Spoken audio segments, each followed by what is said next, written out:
Hey everybody, it's me John, your English teacher, here with a grammar topic to discuss and make you acquainted. It's about the verbs. A verb is used to describe an action. A verb is just like an action word. Sometimes it represents the status of a noun or pronoun. It also represents the status of the noun or pronoun. Under verbs, we have a long list. That might scare you a bit. But it's really simple and we are gonna see one of it. Finite and non-finite verbs. What are finite and non-finite verbs? How do we know if it is a finite or non-finite verb? That's what will be discussed in today's English class. Let's learn it. Finite verbs. A finite verb comes out of the subject to show the time a particular action has been done, and it changes the tense. It is based on the subject. It is the heart of the sentence and a sentence will be incomplete without it. For example, we saw a deer. We saw a deer. Here the verb here is saw. Saw is a verb that comes next to the subject, comes after the subject, and it changes the tense. It is in simple past tense. We saw a deer. Saw is a finite verb that is must in this sentence.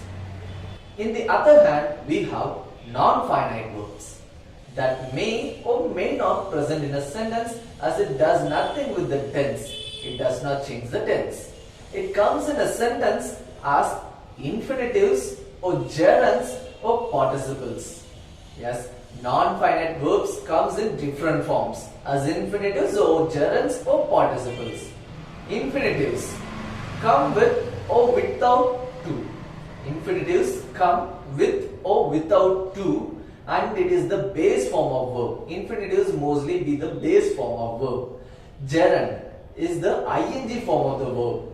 Gerund is the ing form of the verb, and participle is the ed form of the verb. Participle is the ed form and gerund is the ing form. Sometimes these verbs come after the finite verbs in a sentence. Let us see some examples. I like to get up early in the weekend. I like to get up early in the weekend. Like is the finite verb and next to it we have to get. To get. It's an infinitive. Infinitive comes with or without to. Here it comes with to. To with the base form of the verb, get. And it is an infinitive non-finite verb. He stopped trying it. He stopped trying it. Stop is the finite verb and next to it we have trying. ing form, a gerund. It's a non-finite verb. Non-finite verbs can also come as a subject. It comes in the subject position also. Let us see some examples. Playing video games is his hobby. Playing video games is his hobby. The first word with the ing form is a gerund, playing. Playing, and it's a non-finite verb that comes in the subject position. Playing video games is the subject. Let us see the next one. To err is human. To err is human. To, a word that comes along with to is an infinitive. To err is an infinitive and non-finite verb. Let us work it out with some examples. The first one we have here is the road was deserted. The road was deserted. The last word, deserted, that ends with ed. It comes after a finite verb, was, and I am sure it's a non-finite verb. Deserted is a non-finite verb. Second sentence, she gifted a watch to her mother. She gifted a watch to her mother. The word gifted is the verb here and it's the heart of the sentence. It's a finite verb that comes next to the subject. Third sentence, Annie prefers tea to coffee. Annie prefers tea to coffee. The word prefers.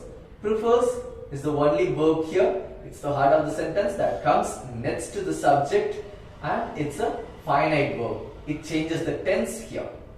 The next one, running a marathon requires training. Running a marathon requires training. Running, ing form of verb, it's a gerund and non-finite verb. And in that sentence we have requires. Require, that changes the tense, is a finite verb. And the next sentence, newspaper reporters are trained to identify good stories. They are trained to identify good stories. The word that comes along with to, yes, it's a non-finite verb. And infinitive, to identify, is a non-finite verb. The last sentence, she likes to eat nuts. She likes to eat nuts. Likes, it comes next to the subject and it's the heart of the sentence. It's a finite verb. Followed by that we have a word that comes along with to eat. The word to eat is an infinitive. Yes, it's a non-finite verb. Hope now you are able to identify what is a finite and a non-finite verb. Finite verbs are the heart of the sentence, that is must in a sentence to change the tense. And in the other hand we have non-finite verbs that may or may not come in a sentence, and it comes in the form of infinitives, gerunds or participles. Hope you have understood it really well. That's the end of today's class. Thank you for watching this video. See you again in the next video.